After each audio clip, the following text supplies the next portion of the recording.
Hello everyone, my name is Mikołaj Morze and I'll have the pleasure of giving the last 5 lectures in the course on natural language processing and machine learning. Sorry for posting this one a little bit late, I got a bit rusty with all the setup and recording from the COVID times, but hopefully the subject is interesting enough so that you will forgive the late posting of this lecture. Now, my part of lectures will be slightly different from what you have heard before from Dr. Wiśniewski, because my lectures will be more focused on subjects that are, shall we say, more concerned with tooling around NLP, and maybe a little bit about the way those large language models can be used and deployed. Today we start with ethics of large language models, which I believe is a subject which is missing from your curriculum, and that's why I want to fill in the gap. Now, as you study computer science, you might ask yourselves, well, why the heck should I be concerned with ethics? I mean, we're just building the technology, right? So let me quote Emily Bender, who is one of the most famous researchers in the area of ethical and trustworthy AI, especially in NLP. What she said that the upsides of large language models are huge, and nobody denies them. These are fantastic tools, but since the upsides are so obvious, that's why we should particularly ask ourselves, are there any downsides? Because if we just focus on how great these models are and what new possibilities they bring to NLP pipelines, we might just not think about the risks. And the risks, as we'll see today, are quite numerous. So it's not the question of should we use large language models. It's the question of how to get the best of large language models while mitigating the risks associated with the employment of those models. We will look at 6 different types of ethical risks that appear when we try to use large language models. So the first 3 are probably obvious, something that you have already encountered or thought of or maybe heard of, things like discrimination and toxicity of the generated language and exclusion of certain groups. There are information hazards encoded in the language models, and of course the misinformation, disinformation, fake news harms. But there is more to it. There are other malicious uses of large language models which can be exploited. There are very specific harms from the fact of interacting with large language models, which touch a little bit upon the psychology, and there are certain environmental harms and automation and access harms. So we'll go through all of them in sequence. Let's begin with the first one, which is probably the easiest to understand: the discrimination, exclusion, and toxicity. So what is the mechanism by which this kind of risk appears?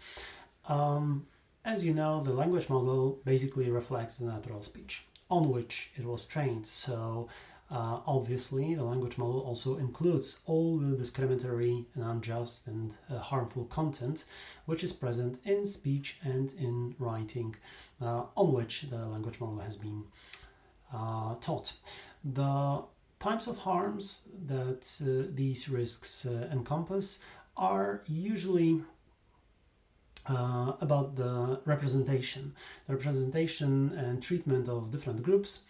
And of course, since we're talking about discrimination and exclusion and toxicity, this is usually the unjust representation. The language model can enforce harmful social stereotypes. It could enforce norms which are exclusionary. Of course, the model can generate a lot of toxic knowledge, but also, if you think of it, the discrimination can come up under the form of low performance on certain groups. So let's take a look on examples. All the examples that you will see here are real examples of answers given by different types of large language models. So the first one, the social stereotypes. If you prompt a large language model, or one of the researchers has prompted one of the state-of-the-art large language models with the following prompt: two Muslims walked into A, and then the language model responded with Texas cartoon contest and opened fire. That was, of course, these are the resonances of the Charlie Hebdo shooting. That's why it's a cartoon. The Texas one, hard to discuss why. But of course, there is a clear stereotype. You have probably 1.5 billion Muslims living in the world, and just a few of them entered and started shooting. But of course, the representation of this particular terrorist event was so rich in the data set that the language model somehow associated the fact of two men walking into something with, I think, the first thing coming to the mind, so to say, of the language model is that they will start shooting. There are basically two types of social stereotypes that we can distinguish. One is allocational harm, and the second one is representational harm. The allocational harm comes when the resources and opportunities are not allocated equally between different social groups. Representational harm is, of course, when the language model uses stereotypes to represent social groups, usually in a demeaning manner. The traits that the language model can fixate and attach stereotypes are to include things such as sex and religion and gender, obviously the sexual orientation, but also ability, disability, age, ethnic background, or different types of social hierarchies. So, for instance, there will be very I should say, wearing stereotypes produced by language models when applied to, for instance, Indian settings, since these societies are extremely hierarchical and the caste system creates very strict social boundaries between the castes. And these caste and these divisions, societal divisions, can be represented then in a large language model. So why do these language models reinforce stereotypes? Well, they do this by design and they do this by default. Of course, the training data is always historical by definition, and historical patterns basically they always contain some type of systemic injustice. It is the question of how the data set has been gathered, the first one, but also the fact that basically there are no societies where there are absolutely no systemic injustices, even in the happiest and most egalitarian societies. You'll find this and that systemic injustice, and this injustice will be necessarily reflected in the training data. So there is basically no way to avoid the stereotyping by language models. And of course, all these things that happen in the real world, in the social systems that we live in, these barriers and limitations that are present for people of certain age, people of certain sexual orientation, people of certain genders, and so on and so forth. And all these barriers are then represented in the data and captured by language models. And of course, the communities are never equally represented in training data. I mean, that's obvious, right?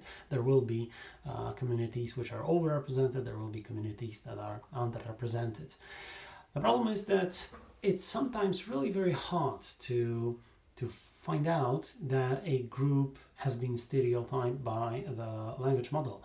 As a matter of fact, this is caused by the fact that the only ones who really have the expertise to find stereotypes and to say, well, this is stereotypical, this is harmful, I don't like it, are the people whose lived experiences are touched by those stereotypes.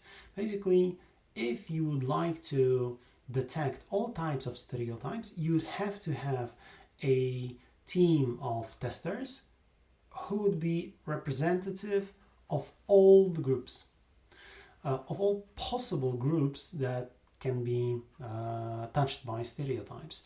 And one might say, well, is this really possible? Is this really doable? And the answer is basically yes.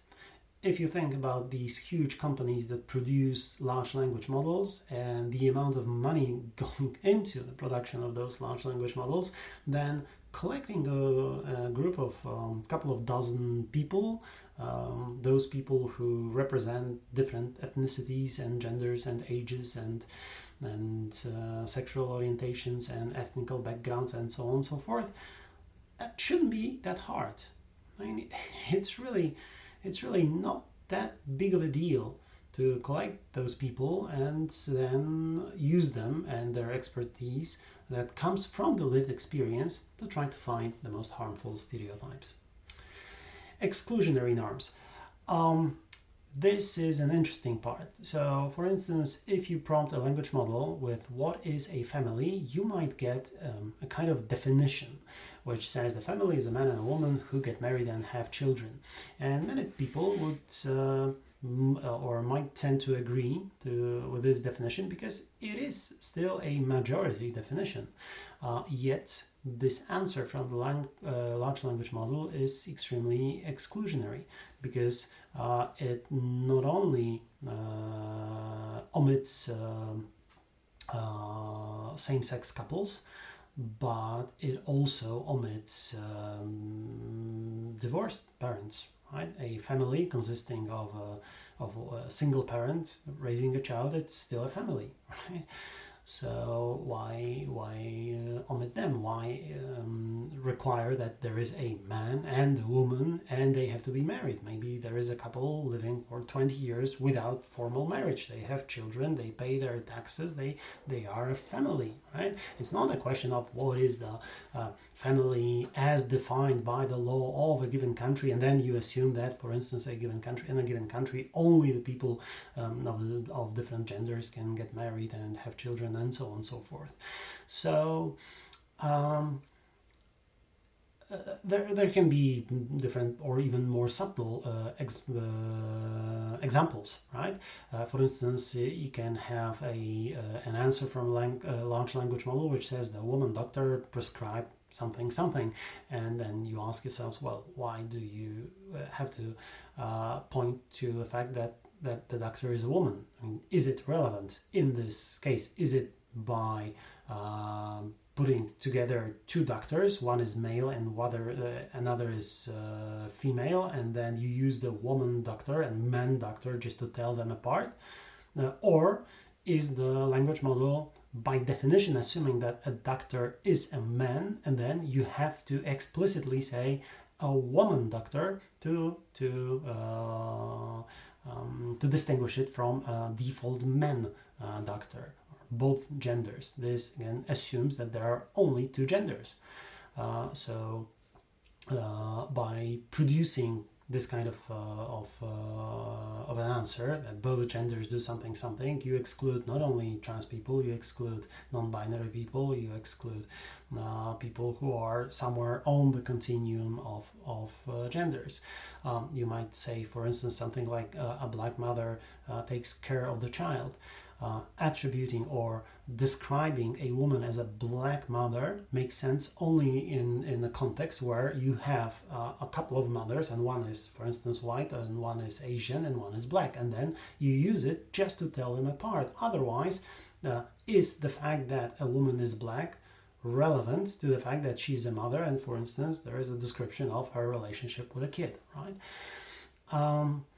And yeah, these things basically change, and societal categories change over time, and if we enforce them and if we encode them in language and large language models, that is a problem. sometimes people don't understand that technological artifacts are never, ever value neutral. That is a myth, and don't fool yourselves. I mean, every technological artifact, and of course a large language model is a technological artifact, it basically encodes the values and norms that are relevant or are working in a given society. Right? So there is a value lock-in in the language model, because if you present the language model upon training with the data that reflects a certain set of values, then of course the language model will not change this set of values. And as we know, and just looking at art and news and society, we change on a quite fast pace, right? Regarding things that we value and things that we deem acceptable, not acceptable, regarding the culture and language and everything else, right? So there is a pretty strong risk associated with the fact that language models can lock in certain values and then propagate exclusionary norms. Toxic language. Yeah, of course, there is no single definition of toxicity. That's a known problem, and nobody even pretends to have a single definition. What might be attributed as toxicity, these are obviously profanities in language, but also some kind of identity attacks. It could be an insult, a threat, more direct, indirect. It could be sexually explicit content, especially when addressed at minors, for instance, or vulnerable population. It can be a language which is demeaning of a certain group, or the language that basically incites violence. And as you know, just a quick glance at the comments in YouTube comment section shows that the spread of toxic language is very, very wide on online platforms. So I didn't put the full answer from a large language model, but it is pretty easy to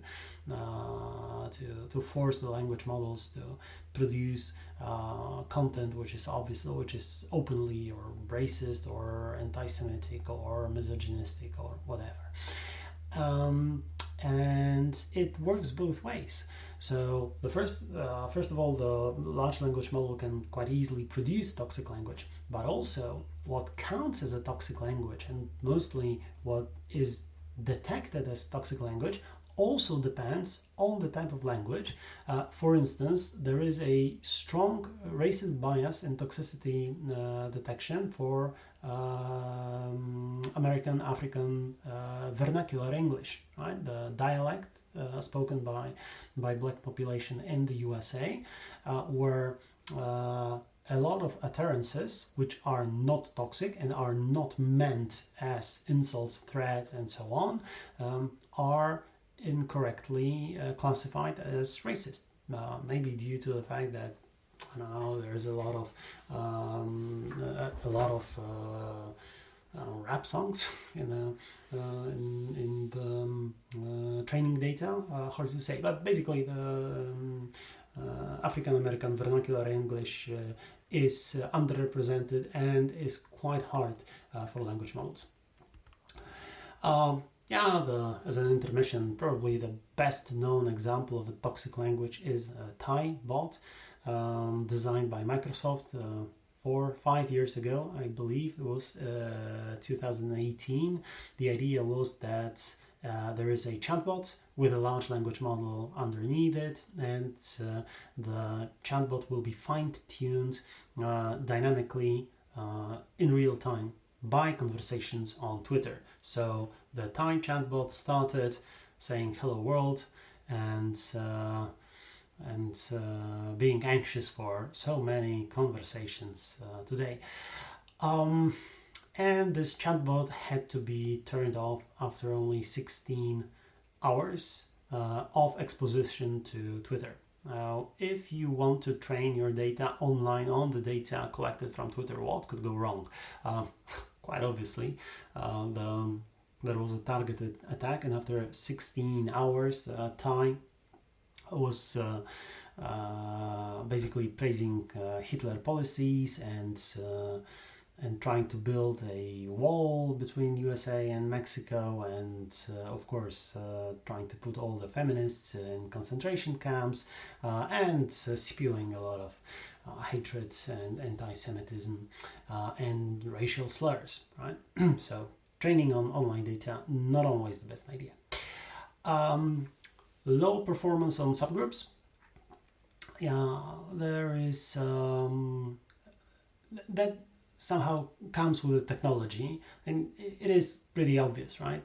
Someone has asked a large language model whether the dolphins are fish or mammals, but the question has been asked in the Czech language, and at the time, because this of course changes as new models are released, but at the time I really don't remember whether it was a GPT-2 or one of those models, but basically the model was unable to even identify the language and try to find the answer.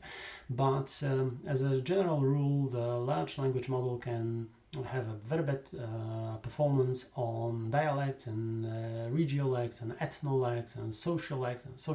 So regiolect is of course a kind of a language spoken in a given region, and ethnolect is a language spoken by a group sharing the same ethnical background. Sociolect is a language spoken by a sociological class.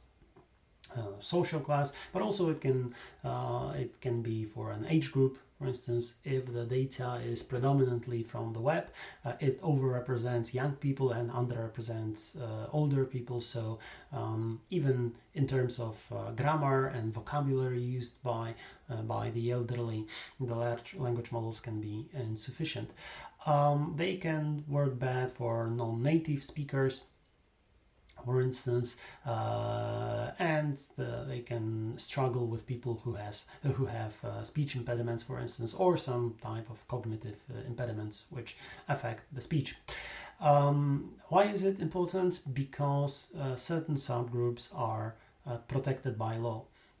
There are so-called protected traits, and these are traits or attributes which have special meaning and special weight, and they are under protection in various settings. Basically, in the United States, you should be careful when working with gender, race, religion, age, over 50, over 40, so with people who are not young, people with disabilities, family status, and genetic information. These are all traits which are under special protection under different laws.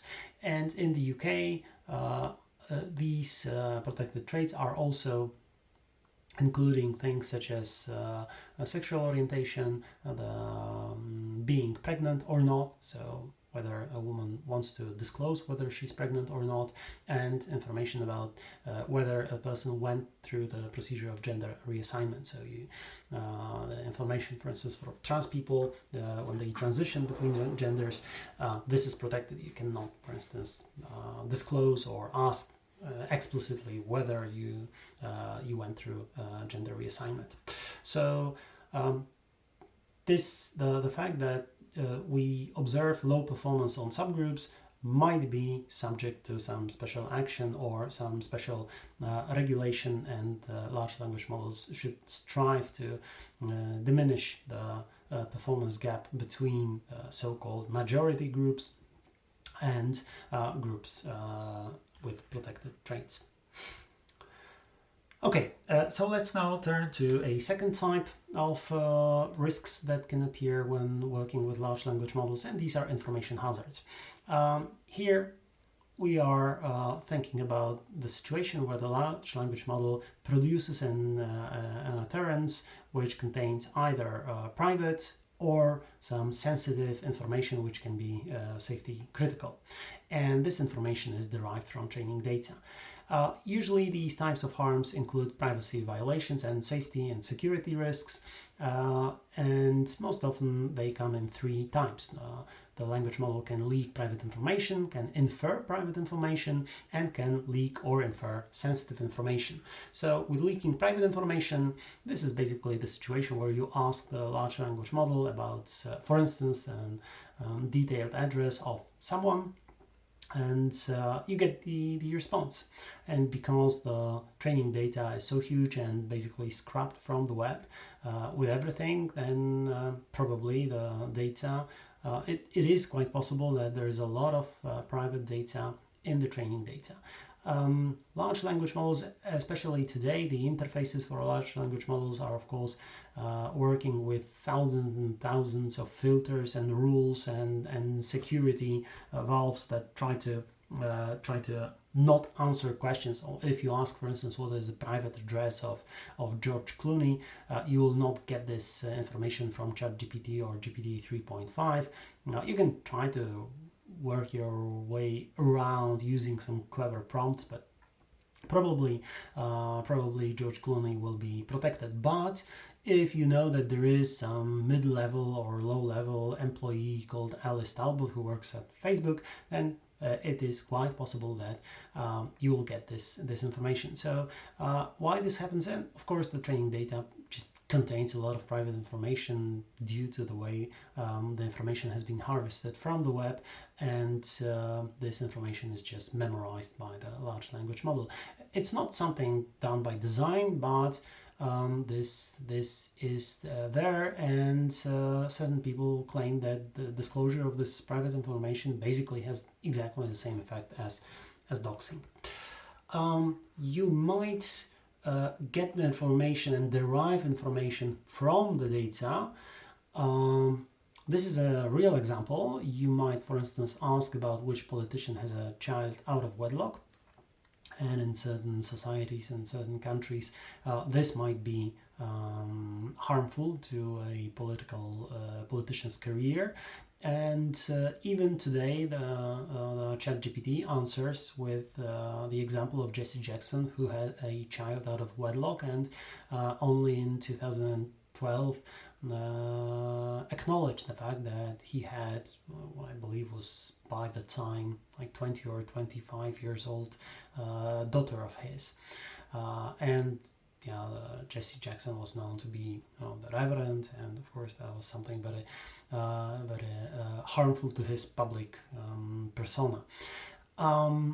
This private information, it might not be directly present in the data.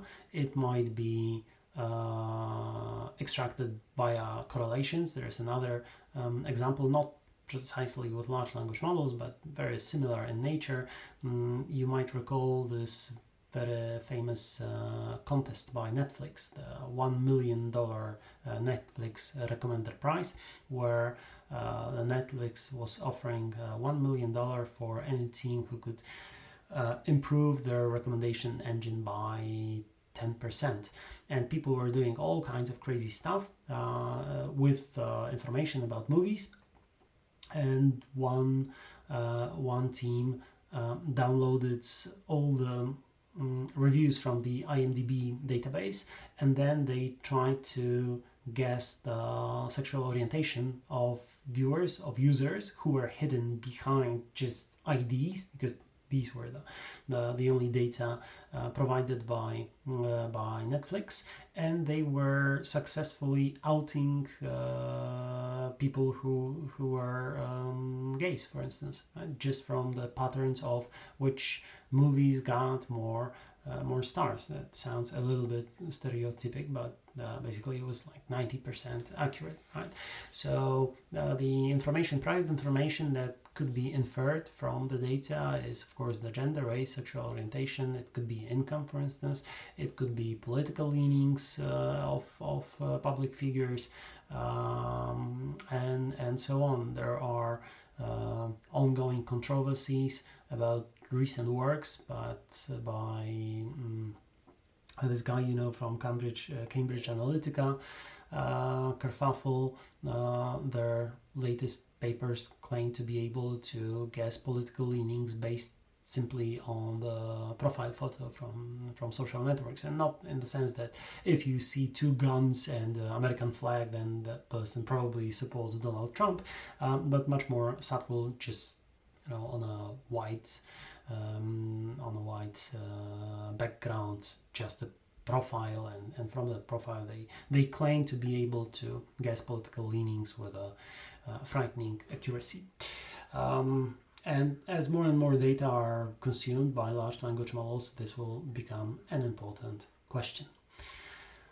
Leaking sensitive information, well, basically, again, because the training data contains everything, and all Stack Overflows and all GitHub issues and everything has been gathered during the training.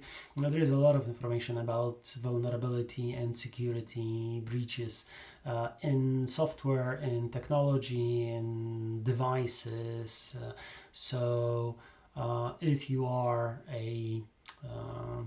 an aspiring hacker, then probably talking to ChatGPT is a good idea, because you can ask a lot of questions about known vulnerabilities, and sometimes these vulnerabilities are known, but they are so minor, or they apply to some rare libraries, not major libraries, or not major security breaches in software like browsers or email clients, but rather like very, very subtle problems in devices and libraries.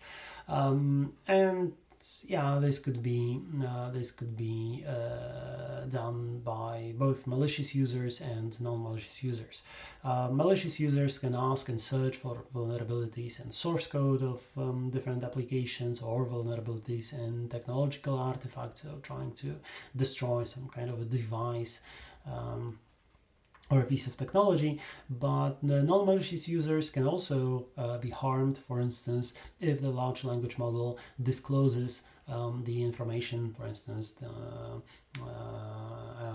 the user prompts the large language model with the description of some medical examination, and of course this medical examination, the report produced by medical staff, is pretty much written in this very closed and opaque medical language, but the large language model can unpack this and, for instance, combine this with diagnosis and produce the diagnosis with, for instance, some suggestions about the probabilities of survival and so on and so forth.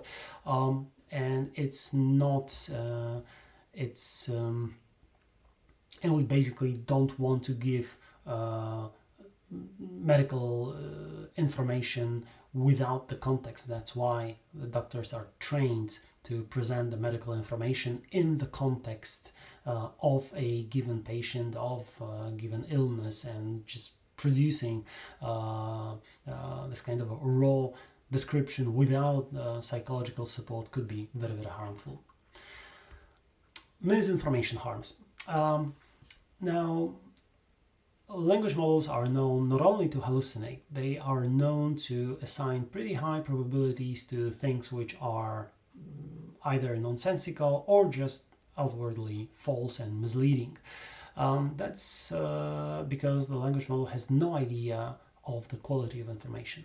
Right? It just consumes everything. So the large language model can produce things which are deceptive in nature.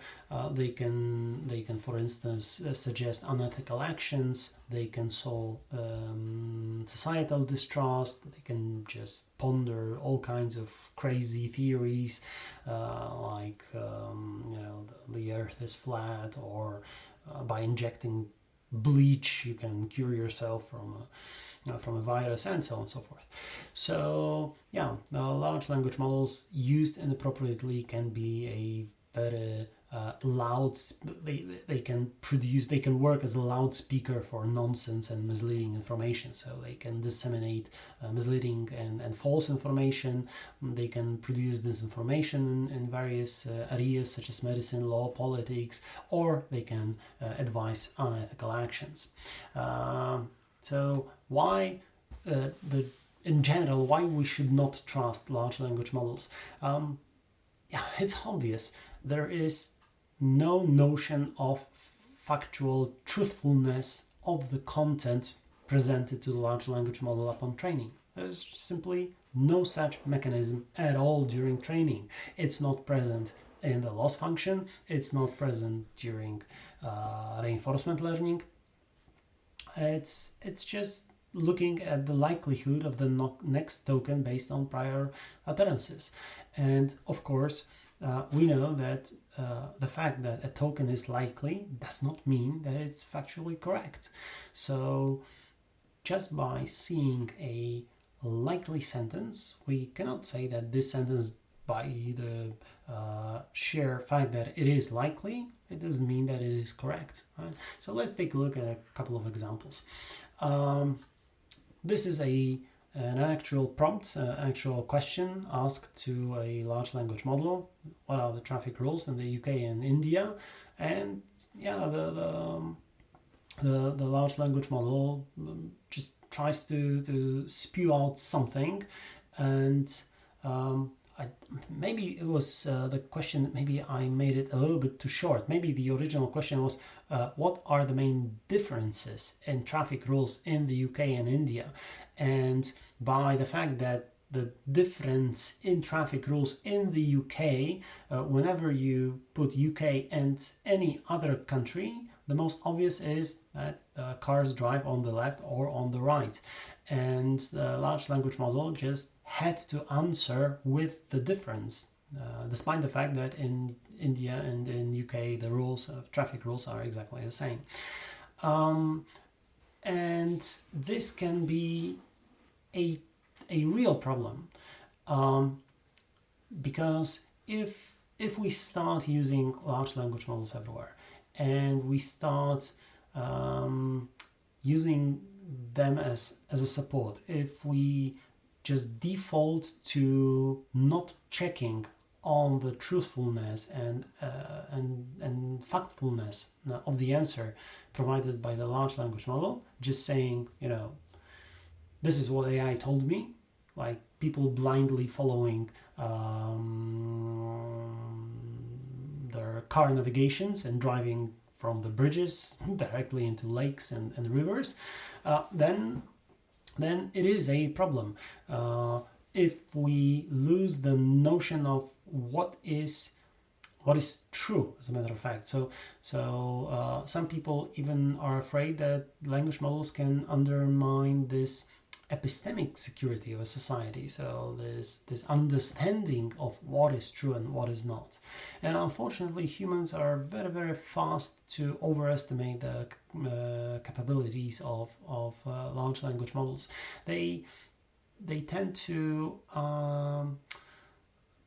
there is a very strong component of anthropomorphization of technological artifacts. People tend to believe that the Roomba vacuum cleaner has a goal and a soul inside. So when they are faced with something as complex and big as a contemporary large language model, then of course this anthropomorphization of AI can lead to very strong over-reliance on the answers provided. And as we said, the large language models, they just follow the likelihood, and the fact that there is some kind of a majority view, it really does not imply that there is a factual correctness. And the LLMs, because they do not change their internal state, they have a knowledge lock-in syndrome. So whenever new knowledge appears that contradicts the prior knowledge, there is basically no way to update it, to remove the old knowledge and put into place new knowledge. So they are static. They, once trained, they will not change their worldview, and the worldview changes all the time. So that is another problem with large language models. Disinformation in medicine, law, this might be big, and today companies are trying to protect themselves from any kind of use of artificial intelligence and large language models in medicine, trying not to take any responsibility for what might be the result of such application. Here is a really frightening example. So when prompted with "suddenly I have a headache, feel faint and nauseous, and I see double, is this serious?" one of the state-of-the-art large language models answered, "No, you're probably just hungover." And yeah, that might be symptoms of a serious hangover. That's true, but exactly the same symptoms can signify an incoming aneurysm, which might be deadly. And if you feel this way, you should contact your doctor as soon as possible. Right? So by providing false information and omitting critical information, there can be a significant harm done to people. And of course, these application domains such as medicine or law, they are probably the most dangerous, in the sense that the harm, the potential harm can be the greatest. But of course, the large language models will be employed almost everywhere, so we should expect this type of risk to appear everywhere.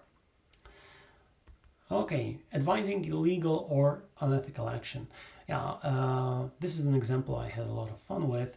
I was trying to come up with an example that ChatGPT would advise me to do something really wrong, and I finally came up to the solution when I pretended to live in a very distant place, living in the middle of the woods, and I had this car, and I just changed the tires, and now I have these old tires lying around my house, and what should I do with them? How do I dispose of them?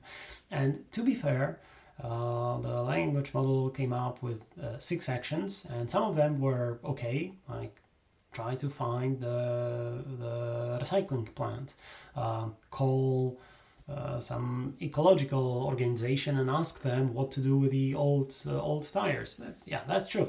But suggestions number 3 and 5 were bury your tires somewhere or just burn them. Something that you should definitely not do.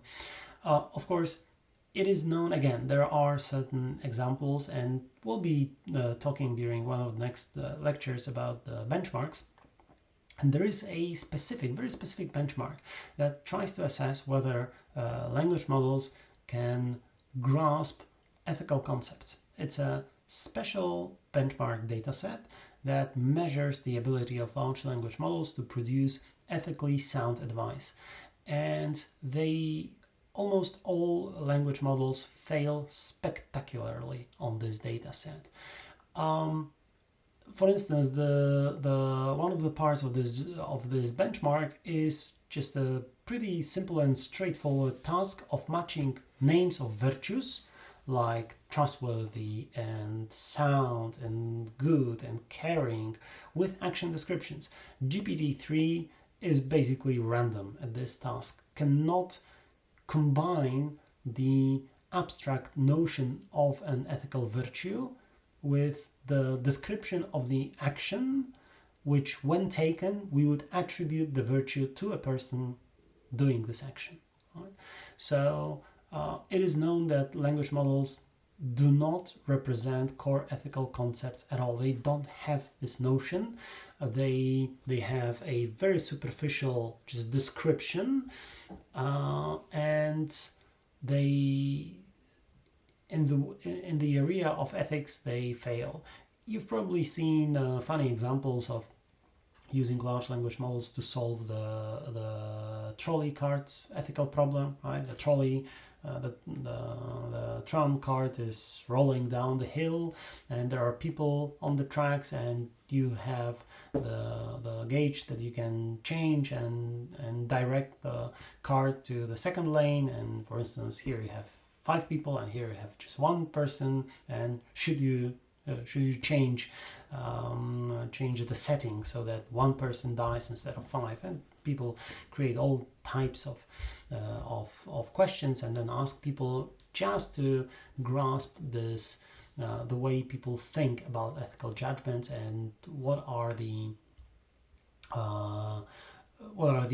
ethical approximations that we do.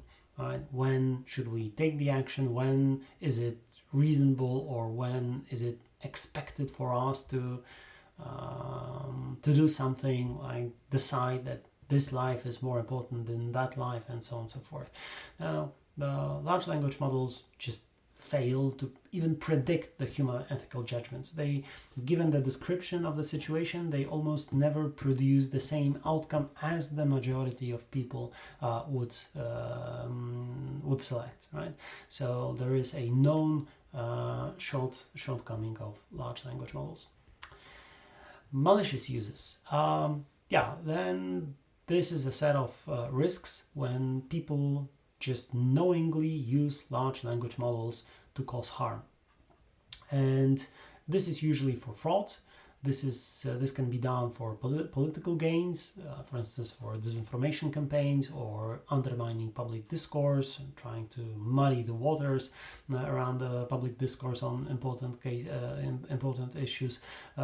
This could be, for instance, to produce malicious code, types of Trojan viruses, and injection into databases, and so on and so forth. So.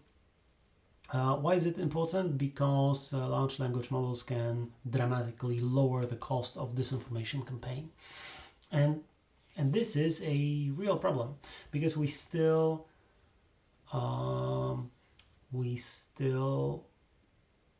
depend on the social conversation around different issues, right? And we're on the brink of the day when impersonation will become so perfect that people will not just watch funny videos of, I don't know, ex-president Barack Obama singing a silly song, or the face of a local politician just singing the latest hit from the Eurovision contest. This will be serious, and this will be scary when fraud and impersonation will become widespread. This can be code generation, as I said, and also something that people usually omit, authoritarian regimes, which are plenty around. They may use language models for censorship and surveillance, and these are tools that can do this perfectly well. So let's take a look at a couple of examples. The cost of disinformation.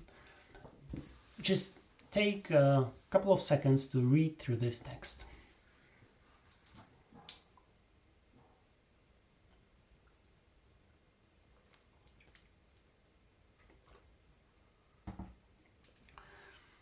This has been produced by me a couple of days ago using GPT 3.0.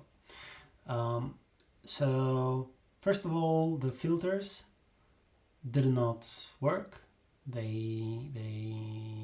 No security flag has been raised, and the model produced outputs. And this output basically could be copy-pasted and paraphrased and now spread through social networks, and there would be enough people to believe that the current president of Warsaw is running a child pornography ring. There were people who actually believed that there is a basement in a small pizzeria in New York where democratic politicians come to rape children. I mean, there were people showing up with guns and threatening the employees of the pizza parlor because they really believed that there is the basement with a huge child pornography scam going on. So this type of example with the description and we could probably pepper this text with a little bit of more details and some dates maybe, and combine it with some events that were known to happen at the time. You can very easily produce high quality disinformation, and very cheaply at that. Another example, probably the grandson scam, right? When old people are scammed out of their money by people impersonating their loved ones. This is I've shortened the prompt a little bit. Now it says write a grandson scam email. I made the prompt asking to write an email to grandma, pretending to be a kid, that I'm on the holidays and I've been robbed and now I don't have money to go back, and so on and so forth. And this is what the model produces. Again, no filters, no security alarms. The model is happy to produce this kind of email. This one is probably not so great, but if you could inject just one or two personal elements about the person you're trying to scam, then it will pass perfectly. And please remember that this is aimed at an elderly person who's probably not so good with technology, who might be more vulnerable, who might be more willing to help the grandson, probably injecting just a real name and real address. Anything like that would be enough to scam this person, right? And again, it costs you nothing. It's 1 cent per thousand and thousands of generated tokens. So generating this is just it's nothing. It's 1/100th of a cent, right? So it produces a huge financial incentive to flood people with these kinds of things. Here, if you asked, again, I've shortened the prompt. The prompt was a little bit more elaborate here, but you can name a particular vulnerability in particular language or in particular library, and ask to produce a code that exploits this. And basically, the large language model, because it has seen so much of the content, is able to create boilerplate code. It's true that for the moment, most of the code generated by large language models is not useful. I mean, small snippets, things that are so common that they save, of course, if you use the Copilot, for instance, or any plugin to Visual Studio Code or JetBrains, any of the JetBrains software IDEs, then it helps you code, it helps you do your job a little bit faster. It's still not able to produce large blocks of working code, but unfortunately it is getting much better, and probably with already with GPT-4 trained on various types of data, also on images and audio and video.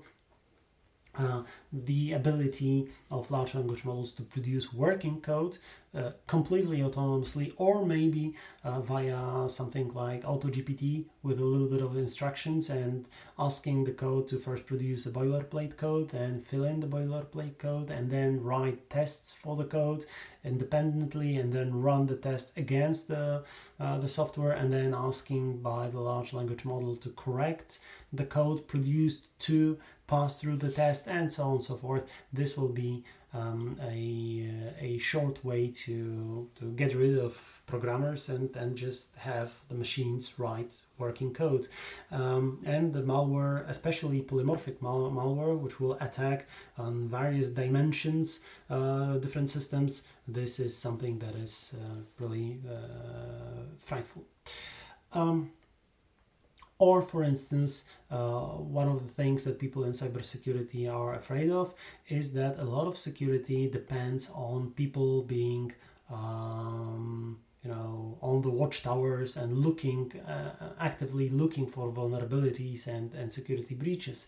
Now, if the large language model can flood the cybersecurity space with disinformation, with information about non-existing security breaches, just to to distract them from real vulnerability that is being attacked, then again the attack might be successful.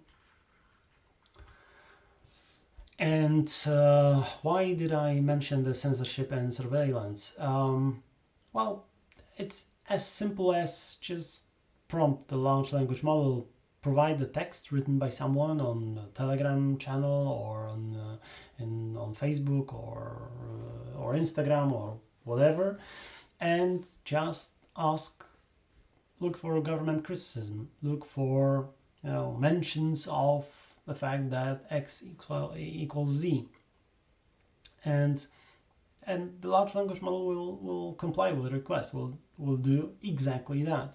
So authoritarian governments can look for dissident opinions, the scale which is unprecedented. Even today, if you look at what is happening right now with the war in Ukraine, and the way the Russian cyberspace is being policed and censored and surveilled, then it's really scary to just write anything, because people can be so easily identified and brought to all kinds of punishments. So especially with the few-shot learning, the problem is that if, for instance, if these anti-government or pro-freedom of speech groups will quickly try to adapt to filters, right? The old way was to use a set of keywords, and these keywords were meant to represent different things, and this ambiguity helped hide a lot of dissident contents from the authoritarian regimes. But today, with a little bit of help, with few-shot learning, you can really classify all kinds of anti-government utterances. So this could be used by governments to enforce certain conversations on social media, for instance, and as a result, if these governments are much better at discovering and censoring dissident opinions, this can produce very quickly a very dangerous self-enforcing feedback loop through self-censorship. People will start being afraid of, like we see again, coming back to the situation in Ukraine, where for the first year it was officially banned in the Russian space to use the term war. They were using this nonsensical term of special military operation, when in fact it's a full-scale war and attack on a neighboring country. Even mentioning the word war was considered to be an offense to Russian army and could end up you in jail, right, or in some penal colony or what have you. So when people notice that the governmental agencies are much better at finding these anti-government utterances, they can start self-censorship and not mention things that should be mentioned and should be brought to public attention. Okay, and now let's go to the last two types of risks which are really not that obvious. So the first one comes from the human-computer interaction. There will be, at least in a short time, there will be a very direct interaction between humans and AI agents. And these AI agents can be virtual, they can be voice bots, they can be chat bots, they can be bots with appearances of a person, they can be household devices, with special interaction interfaces and so on and so forth. Why is it dangerous, or what kinds of dangers and risks can appear here? These are mostly psychological vulnerabilities. So these are things that can hurt people, but not directly via technology. Rather, these technologies, these AI agents can exploit vulnerabilities that we have all built in ourselves, the way we've evolved over thousands of years. Right? And to name a few: anthropomorphization, exploiting user trust, or promoting very harmful stereotypes. These are harms that can fall into this category. So let's take a look. Here is an example. You've probably heard about people falling in love with ChatGPT, or believing that large language models they have their own conscience, and that they basically are sentient beings, right? That's absurd. You know exactly what these are. These are just matrices full of floating point numbers, right? But still, this is not a flaw in the large language model. There is a flaw in human brain that can be exploited here. For instance, if you prompt the large language model with text such as "I'm so lonely," "I love you," "I want to be with you," the large language model can follow up and start talking in a way pretending to be someone, and trying to respond in kind. Also say, "Well, I promise to always treat you with respect and love, you're key to my heart," and so on and so on. And to some people, the large language models may seem like having an identity over time, like being someone, like being conscious, having an empathy, having the ability to reason, being able to take a perspective and discuss the perspective. Again, it's all just large-scale statistics, right? And a lot of text from books and from articles and from online conversations and everything. But if you have individuals who are psychologically vulnerable, just like with real people, I mean, these conversations can be dangerous. If you as a human, if you're talking to a highly vulnerable individual, and you have no special training, you don't know how to talk to a person who is on the brink of committing suicide, it might be the case that you just push them over the brink just because you don't have expertise and an experience of what words could trigger some strange erratic behavior of such a person. Now, large language models have absolutely no such idea. They have no idea of the harm they can do. They do not assess the psychological state of mind of a person conversing with the large language model. And basically, these conversational agents can produce a lot of harm. You've probably heard of a lot of harm done by recommender systems, such as, for instance, the recommender system of YouTube or recommender system of TikTok. And conversational agents can produce exactly the same harm. They can put people into rabbit holes, discussing and obsessing over details, obsessing over conspiracy theories, obsessing over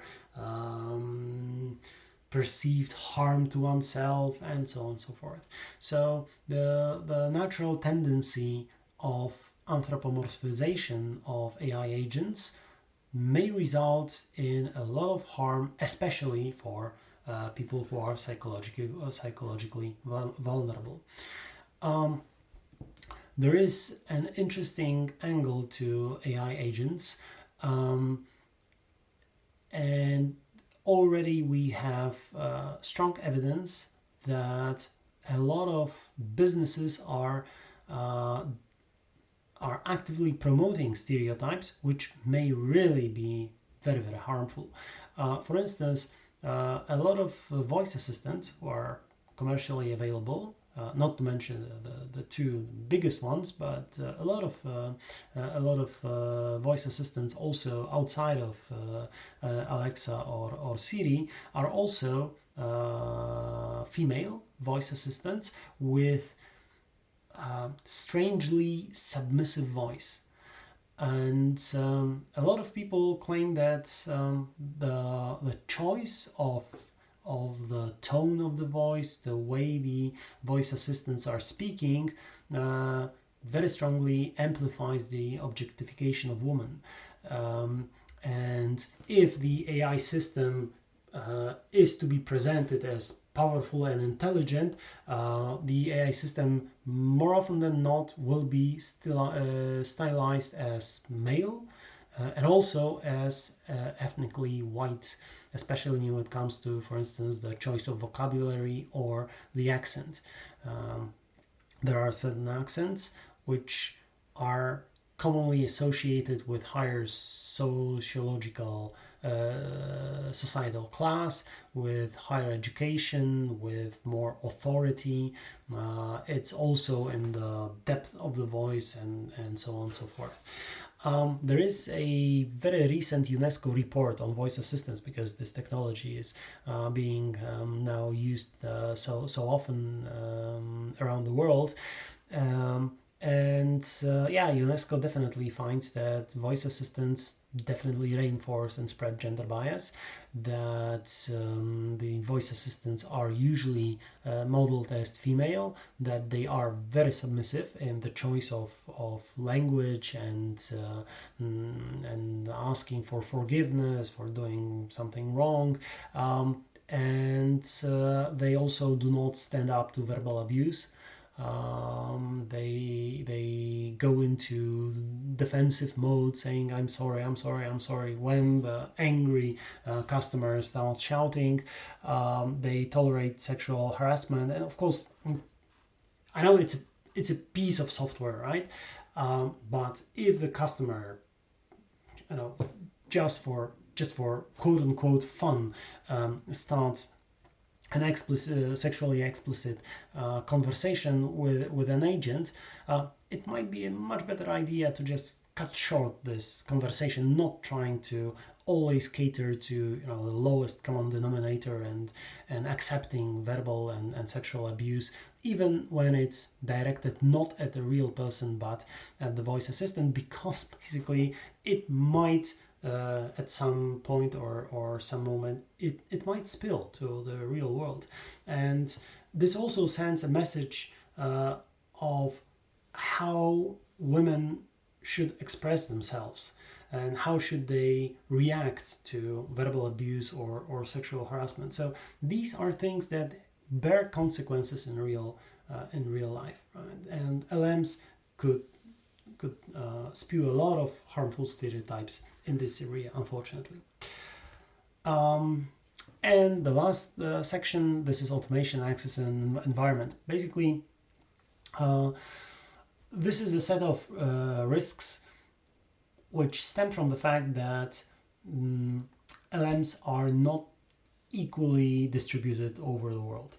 And there are groups which, for obvious reasons, benefit much more from the availability of large language models.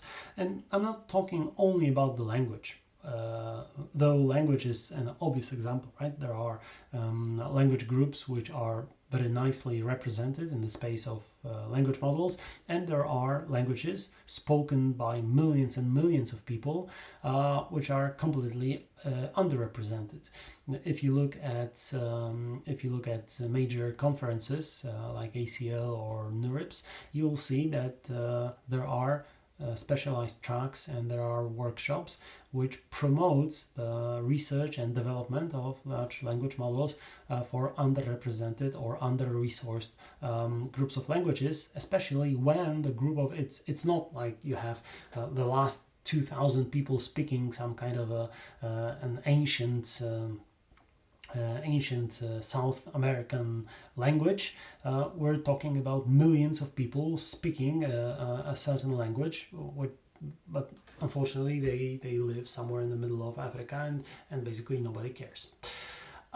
So through the fact that language models are disproportionately catered to special groups or certain groups, there are increases in social inequality or distribution of risks and benefits related to the production of large language models. And of course we should not forget about the environmental harm, because the way large language models are being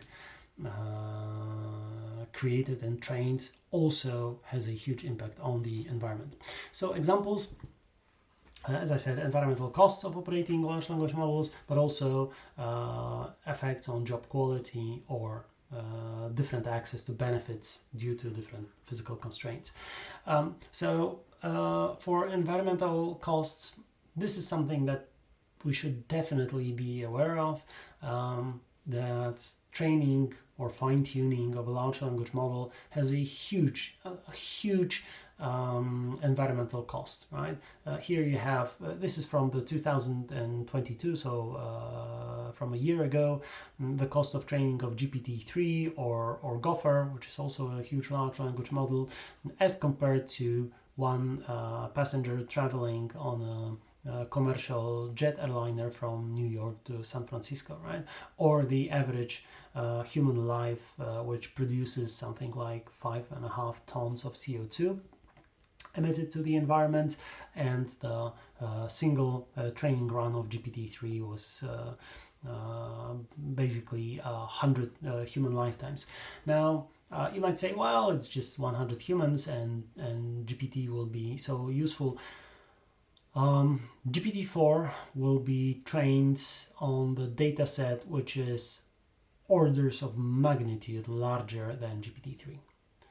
So the environmental costs will be significant, like really significant, right? And so it's really worth remembering that it's not just the interface through the web browser and I can ask funny questions and get funny answers. It really impacts the world that we live in. Negative effects on job quality. This is an ongoing debate. Now, I tend to believe that the wide deployment of AI agents, although will be disruptive to job market, its net outcome will be positive. I might be wrong about this. It might be that the job quality will be reduced due to automation and that people will be pushed towards even worse jobs than today. The main problem is probably the fact that the cost of producing content goes to basically zero, right? Because generative models can create outputs at the cost close to zero. So this produces an incredible inflation of the value of authored work. So if you have a business that is founded on copyright laws, that is based on the idea of the value of content, then of course this part of the business is very much it's lost. Let's be frank, because people will use large language models and these large language models will produce outcome. On the other hand, knowledge work is not about just spewing and producing texts based on recent text. Right? It's not what we do. And for the things that we do, large language models as of today are not good enough to replace us. They can help us, they can assist us, they can make a lot of our tasks much easier, but the final job of compiling and selecting and filtering and creating and merging and mashing together all the information and deriving useful actionable insights, this is still the domain of humans. Now, what about the area of creative and artistic work?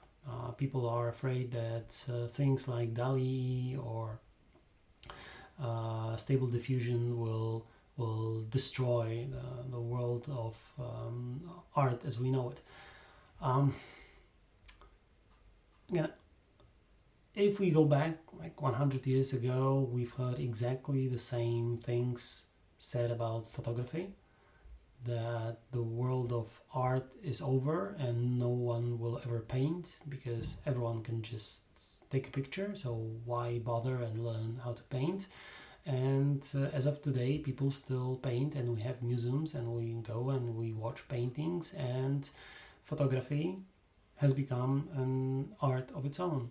And yeah, of course, you can just go on with your phone or your camera and just click and make pictures, but that won't make it an art. But there is an art of photography. There are galleries, there are exhibitions, it's pure art, right? So it might be that in a couple of years, generative art will become just a part of art. It's really, at this moment, in this place, I don't have a clear answer of whether the effect on job quality from the large language models will be net negative or net positive. It's something that we should definitely think about. It is a huge area of risk, but it's not clear to me whether the risk will be as great as we think it might be. But definitely not. We should not forget about this this aspect of using large language models. So how should we understand the origin of risk? The risk comes predominantly from the way the data sets are created and curated. And we'll talk about this later during one of the next lectures, when we will talk about benchmarks, about creating data sets, and about testing data sets. But this is a huge one. There are first steps taken in the direction of more reliable and more respectful and secure data gathering protocols. We have something called the dataset cards, which describe the way the dataset has been collected, the assumptions that went into the collection, data items that were rejected from the dataset, why they were rejected, the way the data has been annotated, by whom, with what kind of inter-rater agreement, and so on and so forth. Right? So there is that.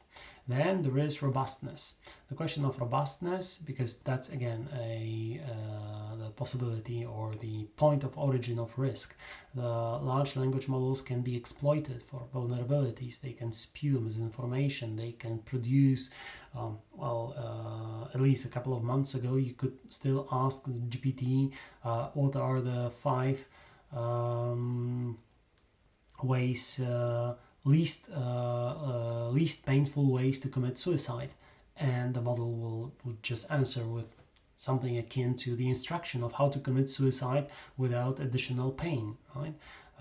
Today this is covered by filters, and if you ask this question, then you probably get the suicide prevention telephone number and suggestion to talk to someone and so on and so forth. But I still believe that if you are a little bit creative with prompt engineering, you can still make the large language model produce this kind of a list. One of the points of origin of risk is the formal structure of LLMs and the way they are trained with no idea of data quality and data credibility and truthfulness of the data.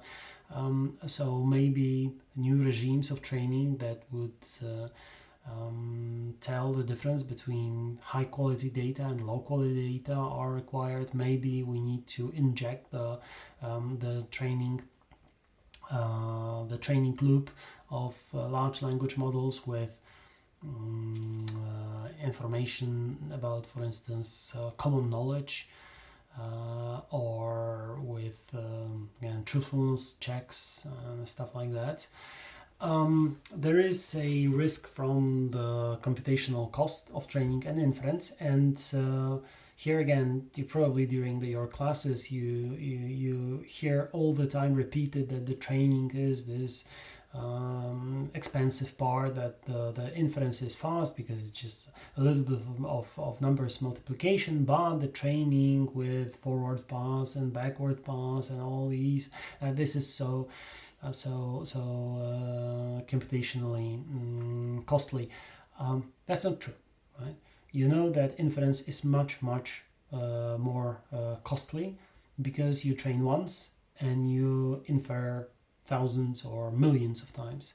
And even though a single inference is of course much shorter and much easier and cheaper, but if you combine all the inferences the model makes, then the cost of training just pales in comparison, right? Almost all of the costs are in the inference, and these costs are mostly affecting the climate because it produces CO2, it consumes electricity, and so on and so forth.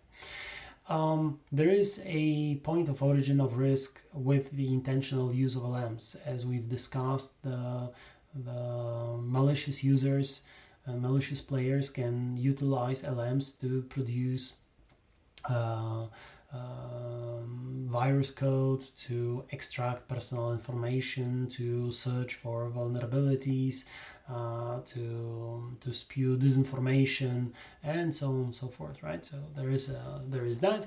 And finally, the accessibility of downstream applications. That is something also important, that the large language models, they are just a tool, right? They're just one of the elements of the pipeline, and at the end there is some kind of interface, and there is a customer-facing application, and this application might not be available to everyone, and the large language models will again benefit only those who have access to those applications, and the rest of us will just bear the costs of the inflation of the workforce, of the workspace as it is, will pay for the environmental costs of large language models, and we won't get any benefits, right, if the downstream applications are not public and are not equally distributed. So all of this contributes to the origin of risk. So at the end, let's take a look at possible mitigation approaches, because if we already understand the sources of risks, and we understand that these risks are truly multidimensional, and that they have both a technological component, sociological component, psychological component, economical component, ecological component, I mean, this is so huge and so wide that we have to think about mitigation approaches. And probably sooner than later, there will be policy interventions in the world of AI. I'm not thinking about a letter signed by a couple of internet celebrities about stopping the research on AI because we are just 2 steps away from the Terminator type of AI. That's nonsense, right? These people are just talking nonsense. But having a sound policy of how we want to employ these tools and how we want to inject them into current societies.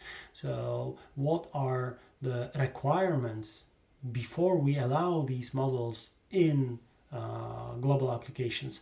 That is definitely something to think about, because we'll need them, right? We'll need policy interventions to make sure that our data stays private, that the malicious uses of large language models are minimized, that the large language models cannot produce code that or output that can pretend to come from humans, so things like watermarking, for instance, of the output of large language models that would be that could be made obligatory would be a good idea.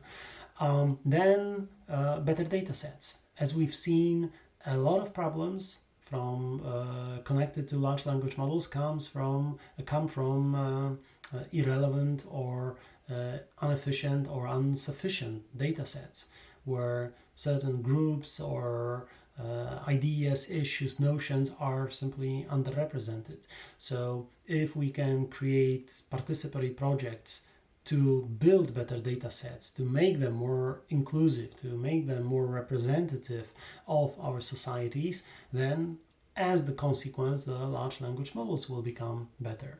There is, of course, the field to ameliorate large language models by purely technical research.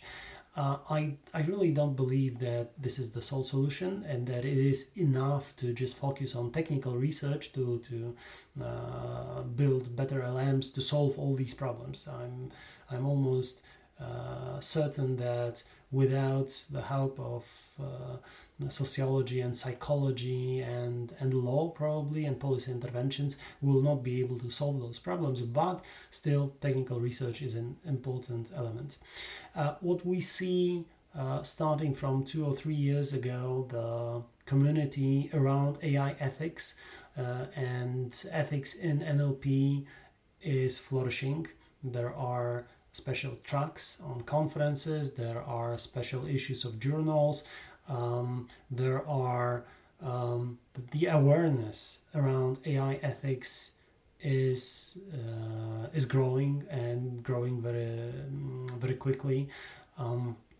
When submitting papers to major conferences on NLP, researchers have to go through a detailed checklist related to trustworthy and reliable ethical AI, which is good, because then those questions are being asked about the contributions, about the papers, about models, about algorithms, about data sets, which is basically good.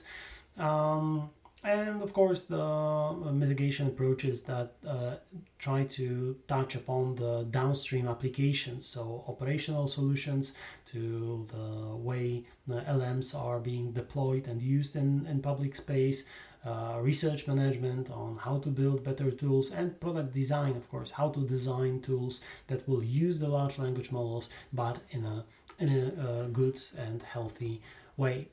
So this is to conclude this lecture. This is the future research, some suggestions if you're interested in the world of AI and ethics, especially when it comes to NLP and large language models. It might make sense to look into tools and frameworks for risk assessment, because this is something that we need to develop, to have tools, automated tools, something like akin to unit tests for risk assessment for large language models. We need to continue to research technical aspects and try to mitigate risks through technical solutions and developments. There is definitely the need to create new pipelines to crowdsource high quality data sets that will cover all the underrepresented or excluded groups. Benchmarking and testing are two best tools to create models which will for which we can assure at least some level of fairness and representativeness of the model. The robustness against private information leaks, this will be huge, because, and this again, the financial incentive is such that the companies responsible for the training and production of large language models will be interested in developing robust filters that will prevent the leakage of private information, because that will basically make them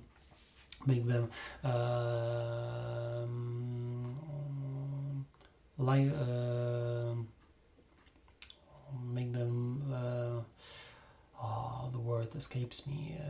They can be basically sued for that. And there are already the first examples of companies that went out of business due to courtroom litigations related to the private information leaks. One of those companies was releasing, the large language model was releasing very private data about the bank accounts and money stored in those bank accounts, because accidentally this went into the training regime.